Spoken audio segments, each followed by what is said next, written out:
Olá, eu vou dar início a essa aula de comunicação visual falando sobre signo. Você sabe o que é signo? No dicionário de comunicação, signo é tudo aquilo que, sob certos aspectos e em alguma medida, substitui outra coisa. Bom, uma das primeiras teorias de signo foi proposta por Santo Agostinho, que é um pensador canonizado da Igreja. Para ele, signo é uma coisa que, além da espécie ingerida pelos sentidos, faz por ela própria vir ao pensamento qualquer outra coisa. Bom, indo para o aspecto teórico, signo é aquilo que, sobre certo aspecto ou modo, representa algo para alguém.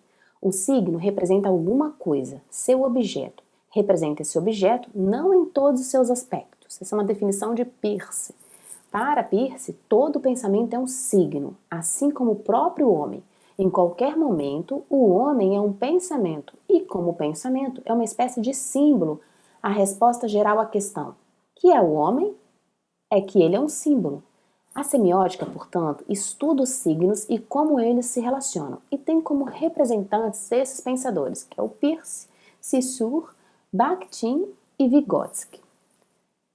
Bom, para ser signo é preciso carregar com ele um caráter representativo, ou seja, de substituir uma coisa que é diferente dele. E é importante destacar que toda unidade portadora de sentido é instrumento de comunicação. Portanto, podemos considerar que o signo é composto de duas partes. Primeiro, uma ideia, algo inicialmente apenas mental, que é o que nós, emissores, queremos transmitir para o outro, que é o receptor. E este algo é o conteúdo do que teremos transmitir para o outro, que é o significado. O significado é algo que temos em nossa mente, mas que ainda não passamos para o receptor. E segundo, uma junção de fonemas, que são os sons significativos de uma língua, isto é, sons das letras, que formam os vocábulos ou palavras que compõem o código, ou língua, para decifrarmos o que o emissor nos quer transmitir, que é o significado. E aqui denominamos essa união de fonemas de significante. Dessa forma, gente, o signo é composto de significado mais significante. Caso um desses dois elementos falte, a comunicação ela ficará prejudicada ou ela não acontecerá. E vamos ver aqui o signo visual, uma representação concreta ou abstrata que a mente relaciona com coisas que também podem ser concretas ou abstratas. Nesta imagem, à esquerda, vemos a figura de um animal, que é um animal de estimação, um mamífero, que é o gato. Então, quando eu visualizo essa imagem, eu sei que trata-se de um gato.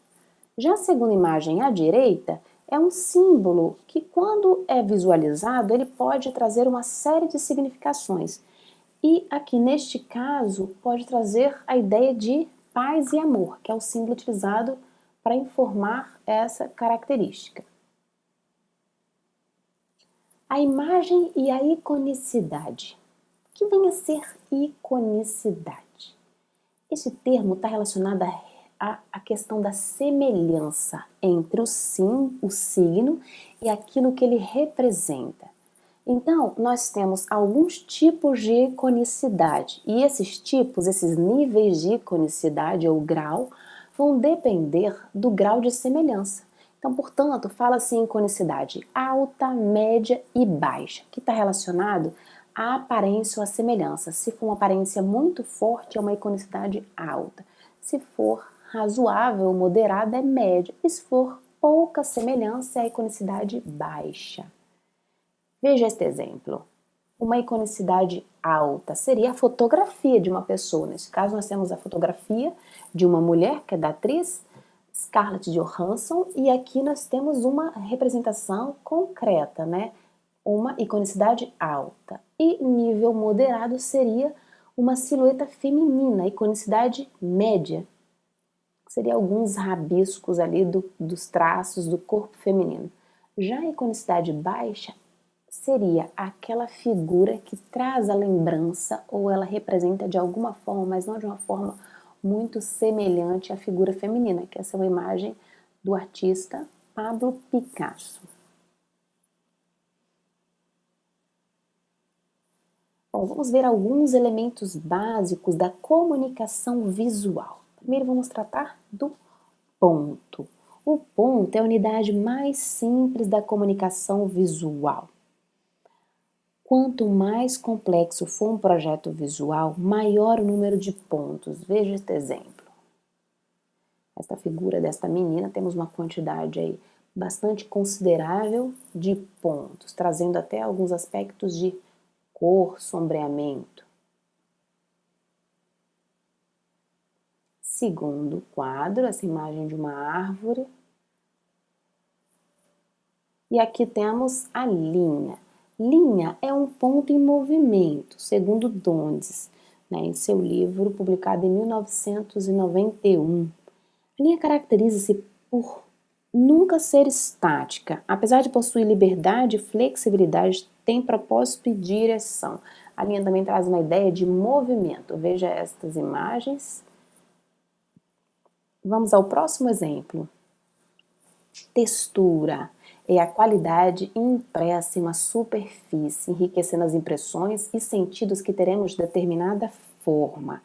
A textura, é importante observar que ela pode ser percebida tanto pelo tato quanto pela visão. Mas também é possível que uma textura não tenha nenhuma qualidade tátil, somente ótica. Outros elementos visuais que são constituídos daquilo que vemos, além do ponto, linha e textura que nós vemos, nós temos a forma, a direção, cor, dimensão, escala e movimento. A linguagem e comunicação. A linguagem visual é um sistema de comunicação que utiliza as imagens como meio de expressão, ou seja, emite imagens visuais. Veja esta linguagem visual publicitária. O objetivo da publicidade é informar, convencer ou vender. Quer transmitir uma ideia com objetivo de venda. Utiliza uma série de propósitos. Aqui nós temos essa estratégia que é bem interessante, bastante criativa nesta figura que você pode observar. Temos aqui um outro exemplo de linguagem visual que é a artística. Neste caso, ela possui uma função estética. Veja este exemplo. Esta é uma imagem surreal. Vemos várias figuras humanas flutuando e traz uma ideia de movimento, de preenchimento. Ela é bem interessante. Um caráter artístico fortemente presente, marcado nesta imagem de Golconde, de 1953. Imagem e significado. Toda imagem é uma construção. Não existe uma representação objetiva da realidade, nem quando se trata da fotografia documental. O interessante é lembrar que, quando apontamos a câmera fotográfica para uma pessoa ou objeto, construímos um significado. O que acontece ali é um recorte de uma certa realidade. Porque uma fotografia sempre diz menos que a realidade e mais que a realidade. Por que menos e mais? Primeiro, menos porque apenas captamos um aspecto, não podemos jamais recriá-lo em sua totalidade, em sua riqueza, porque, como eu disse, trata-se de um recorte daquela realidade.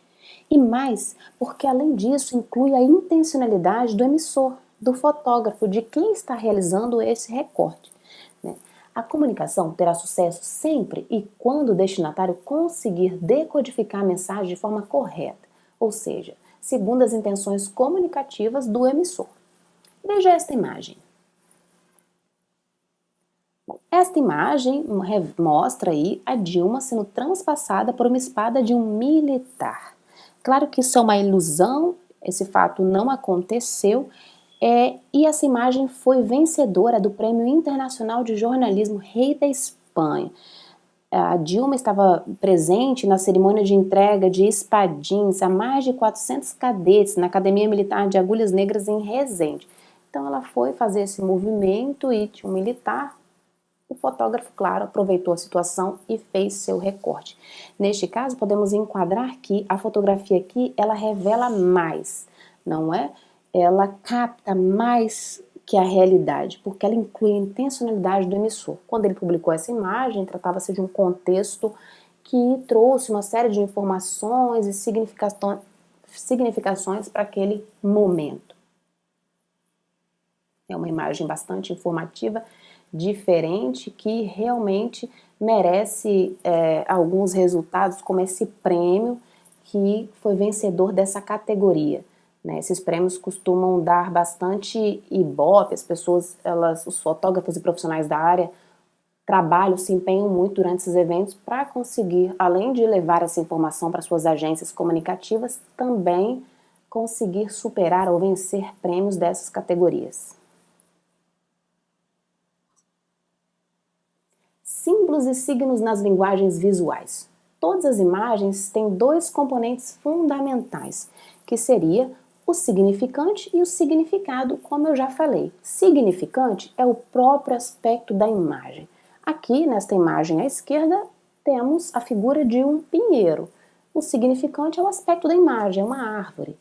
E o significado é a ideia que evoca tal imagem. Se nós temos essa árvore enfeitada, com todos esses objetos, amarelo, vermelho, eles evocam uma ideia de alguma coisa. Qual é a ideia que evoca essa imagem à direita? De uma árvore de Natal.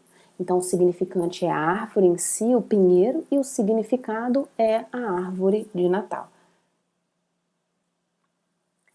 A linguagem escrita pode ser considerada como um caso particular de linguagem visual, tanto em sua vertente ideográfica como na fonética, um conjunto limitado de símbolos.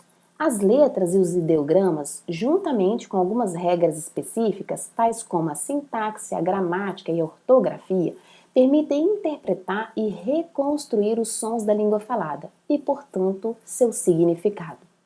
A língua escrita é apenas um entre os muitos exemplos de linguagens visuais possíveis. Então, é importante lembrar que toda unidade portadora de sentido é instrumento de comunicação. Nossa aula termina aqui e até a próxima!